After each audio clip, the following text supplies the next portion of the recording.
The U.S. government subsidizes businesses in all sorts of ways, including grants, tax breaks, protectionism, and regulation. A favorite way to subsidize businesses, though, is through loans and loan guarantees. But when the government acts like an investment bank to help some businesses, it harms other businesses and places taxpayers at risk.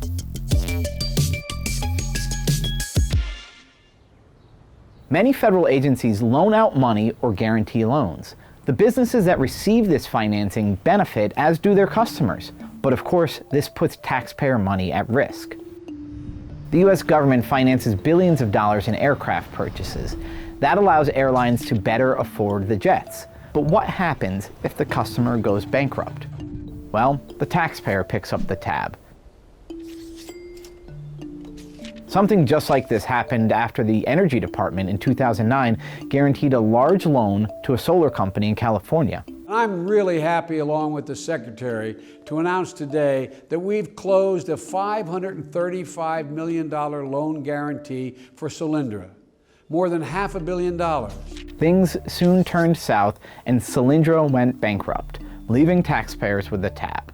Similarly, when government-sponsored housing financiers Fannie Mae and Freddie Mac went under in 2008, taxpayers bailed them out.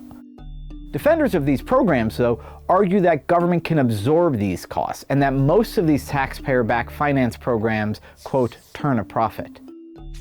Ex-Im makes money for taxpayers. That's not corporate welfare. But even when they're not sticking taxpayers with the tab, government creates other victims when it acts as a bank or a venture capital firm. Most obviously, when a government subsidizes a company, it's hurting that company's competitors. Delta Airlines, for instance, was harmed when the U.S. Export-Import Bank financed foreign airlines. Ex-Im does this in order to help the airlines buy Boeing jets and General Electric engines. Ex-Im's support of Boeing means that it supports our competitors. Ex-Im's support for Emirates provides them with a subsidy of about $20 million in aircraft. And that kind of subsidy, that level of impact, has an impact on Delta's ability to compete with Emirates. And that's not the only way the Export-Import Bank creates victims. When Ex-Im subsidizes foreign buyers, that increases demand for what they're buying. Increased demand means increased prices for the U.S. buyers who don't get the same subsidy. This is a matter of basic economics. As trade economist Steven Saranovich writes, when a large exporting country implements an export subsidy, it will cause an increase in the price of the good on the domestic market and a decrease in the price in the rest of the world. Sometimes, instead of making direct loans, government gives guarantees to the loans made by regular banks. In that case, the government is choosing who gets the loan. This creates another victim, the borrower who would have gotten the loan if Uncle Sam hadn't propped up its own favored borrower with a guarantee. This is why economists agree that such government financing, quote, merely shifts production among sectors within the economy, but does not add to the overall level of economic activity.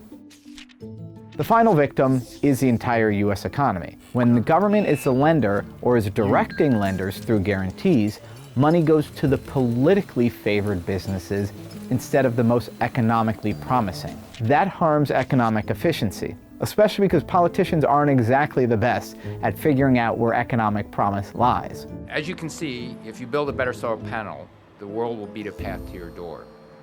Building a smarter solar panel is exactly what Solyndra has done. So while government financing helps some lenders, manufacturers, and foreign buyers, it creates many victims. U.S. taxpayers bear the risk for this lending.